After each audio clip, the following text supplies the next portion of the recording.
অস্ত্রোপচারের পর বিশ্রাম নেয়ার কথা থাকলেও সেটি উপেক্ষা করলেন মেঘমল্লার বসু। ডাকসু নির্বাচনের মাঠে ফিরে তিনি শুধু প্রচারণায় নয়, নিজের উপস্থিতিতেই সৃষ্টি করেছেন নতুন আলোচনা। মাঠে অনুপস্থিতির কারণে তাকে উদ্দেশ্য করে নানা সমালোচনা শুরু হয়েছিল। তার জবাবে তিনি বলেন, অনেক সমালোচনাই নিয়মিত হয়, ভেঙে পড়ার প্রয়োজন নেই। আমরা সেই মানুষ যারা বারবার ডাক্তারের নির্দেশ অমান্য করে রাজপথে ফিরে এসেছি। রাজপথেই আমাদের অক্সিজেন। প্রচারণার শেষ দিন 7 সেপ্টেম্বর, নির্বাচনের ঠিক দুদিন আগে নিজের অবস্থান নিয়ে মেঘমল্লার বলেন, 9 তারিখ ফলাফল যাই হোক, আমরা জিতে গিয়েছি।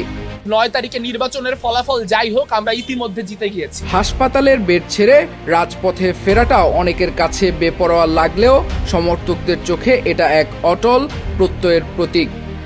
ভোটের রায় যাই হোক, তার পদক্ষেপ অনেক শিক্ষার্থীর কাছে অনুপ্রেরণা হয়ে থাকবে।